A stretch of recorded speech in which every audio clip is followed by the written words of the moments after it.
नमस्कार, मैं हूं विनोद महला। आप देख रहे हैं दा मुद्दा। इंडिया में शामिल होने को लेकर इंडियन नेशनल लोकदल की तमाम उम्मीद खत्म हो चुकी है और अब इंडियन नेशनल लोकदल और बहुजन समाज पार्टी के बीच में बातचीत चल रही है। उम्मीद की जा रही है कि यह बातचीत सिरे चढ़ेगी और दोनों दल मिलकर लोकसभा का चुनाव लड़ेंगे। हालांकि पीछे भी इंडियन नेशनल लोकदल और बहुजन समाज पार्टी का समझौता हुआ था, लेकिन आदर में वो टूट गया था। उम्मीद की जा रही है कि दोनों दल इस दफा मजबूती के साथ समझौता करेंगे।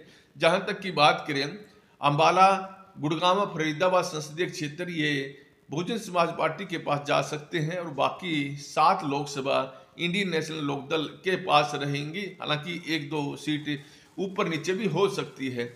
जहां तक की बात करें कुरुक्षेत्र संसदीय क्षेत्र की, इस सीट पर इंडियन नेशनल लोकदल अर्जुन चौटाला को चुनाव मैदान में उतारने की पूरी तरह से रणनीति बना चुकी है और किसी भी समय उनके नाम की घोषणा हो सकती है। जैसे ही इंडियन नेशनल लोकदल और बहुजन समाज पार्टी के बीच में अगर गठबंधन बना, उसकी घोषणा होगी, तो उसके बाद तुरंत ही इंडियन नेशनल लोकदल अपने टिकटों की घोषणा कर सकती है। अर्जुन चौटाला ने 2019 के लोकसभा चुनाव में कुरुक्षेत्र भूमि से चुनाव लड़ा था। हालांकि उस समय उन्हें ज्यादा वोट नहीं मिली थी। उसका कारण साफ था कि 2018 में ही इंडियन नेशनल लोकदल टूट गई थी। इंडियन नेशनल लोकदल से जेजेपी बन गई थी और जेजेपी दुष्यंत चौटाला ने बनाई थी। और देखें तो दुष्यंत चौटाला के प्रति थोड़ी सहानुभूति भी थी।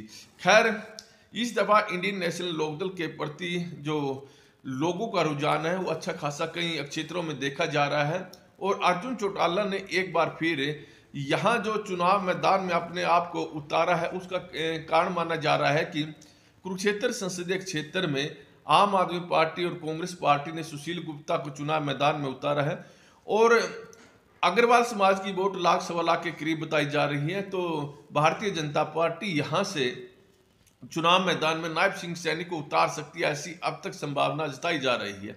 तो देखें, कुरुक्षेत्र संसदीय क्षेत्र में अगर जाति आधार पर देखें तो जाट समुदाय की सबसे ज्यादा वोट है। करीब 3.5 लाख वोट जाट समुदाय की बताई जा रही है। तो यहाँ किसी बड़ी पार्टी का कोई भी चेहरा या प्रत्याशी जाट समुदाय से नहीं आ रहा है और जट सिख की वोट भी 70,000 के आसपास बताई जा रही है। लिहाजा इंडियन नेशनल लोकदल की निगाह इन्हीं वोटों पर है और पार्टी की रणनीति यही है कि जब जाट समुदाय से आने वाला और बड़ा चेहरा अर्जुन चौटाला जब चुनाव मैदान में आएंगे तो निश्चित तौर पर जाट समाज का रुझान है वो इंडियन नेशनल लोकदल की तरफ बढ़ेगा। बेशक अर्जुन चौटाला चुनाव नहीं जीते, लेकिन जो वोट कुरुक्षेत्र संसदीय क्षेत्र का मजबूत होता था इंडियन नेशनल लोकदल का, अब दूसरे दलों के पास चला गया है। तो वो वोट इंडियन नेशनल लोकदल के पास वापस आ सकता है, क्योंकि जाट समुदाय के लोग हो सकता है कि जो आप उम्मीदवार हैं सुशील गुप्ता, हालांकि कांग्रेस का उन्हें समर्थन मिल रहा है, शायद उनके पास नहीं जाए और जातिगत हमारे हरियाणा में अक्सर वोट डाली भी जाती है और डलती भी हैं। तो यही सोचकर इंडियन नेशनल लोकदल ने अर्जुन चौटाला को उतारा है। हालांकि अर्जुन चौटाला पहले भी यहाँ से चुनाव लड़ चुके हैं। अभय सिंह चौटाला ने 2004 में इंडियन नेशनल लोकदल के टिकट पर यहाँ पर चुनाव लड़ा था, हालांकि कभी कामयाबी हासिल नहीं हुई है। और जिस तरह से इस बार जातीय समीकरण इंडियन नेशनल लोकदल के पक्ष में बने हैं और ये समीकरण धरातल पर अगर खरे उतरते हैं तो इसका फायदा इंडियन नेशनल लोकदल को निश्चित तौर पर होगा। और यहाँ देखें तो कुछ जो किसान जातियां हैं तो उनका रुझान भी इंडियन नेशनल लोकदल के प्रति हो सकता है। और यह भी देखने वाली बात रहेगी कि कांग्रेस पार्टी, आम आदमी पार्टी के जो प्रत्याशी हैं सुशील गुप्ता, उनका कितना साथ देते हैं, दिल के साथ खड़े होंगे या फिर नहीं होंगे, यह भी देखने वाली बात रहेगी। क्योंकि आम आदमी पार्टी और कांग्रेस के बीच में विधानसभा स्तर पर कोई गठबंधन होगा, इसकी संभावना बहुत कम है।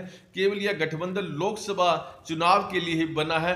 तो ऐसे में कांग्रेस पार्टी अच्छी तरह से जानती है कि अगर यहाँ से आम आदमी पार्टी के प्रत्याशी जीत जाते हैं और तो विधानसभा जब चुनाव होंगे तो उसके बाद आम आदमी पार्टी बड़े परेशानी में डाल सकती है कांग्रेस पार्टी को। क्योंकि अगर विधानसभा चुनाव में आम आदमी पार्टी अकेले दम पर चुनाव लड़ेगी तब भी वो कांग्रेस के वोट काटेगी। लिहाजा कांग्रेस पार्टी इस बात से अच्छी तरह से वाकिफ है और कहीं ना कहीं हो सकता है कि वो साथ में जरूर दिखाई दे, लेकिन वो दिल से आम आदमी पार्टी के लिए काम नहीं करे, ऐसी संभावना हो सकती है। राजनीति में हर तरह की संभावनाएं होती है, क्योंकि ये जो समझौता हुआ है ये हाईकमान स्तर पर हुआ है और दिल्ली में कांग्रेस पार्टी ने सीटें लेनी थी, लिहाजा इसका बदले में यहाँ पर हरियाणा में एक सीट दी है। तो यह देखने वाली बात रहेगी आम आदमी पार्टी और कांग्रेस कितना मिलकर चुनाव लड़ेगी। अगर मिलकर चुनाव ये दोनों दल लड़ते हैं और जाट समुदाय भूपेंद्र सिंह हुड्डा के प्रभाव में आकर आम आदमी पार्टी के प्रत्याशी को वोट देंगे, तो उस स्थिति में अर्जुन चौटाला की जो स्थिति हुआ वो थोड़ी बेहतर नहीं होगी। लेकिन हर जाति के लोग हैं, क्योंकि राजनीति की सोच वाले बहुत कम लोग होते हैं, हर जाति यही सोचती है कि वो अपनी जाति के उम्मीदवार को वोट दे। ऐसे में अर्जुन चौटाला के प्रति जाट समुदाय की सहानुभूति भी हो सकती है और अर्जुन चौटाला को अच्छी खासी वोट भी मिल सकती है और जो इंडियन नेशनल लोकदल का वोट बैंक जाट समुदाय में रहा है, कहीं ना कहीं वो वापस आ सकता है, ऐसी संभावना दिखाई दे रही है।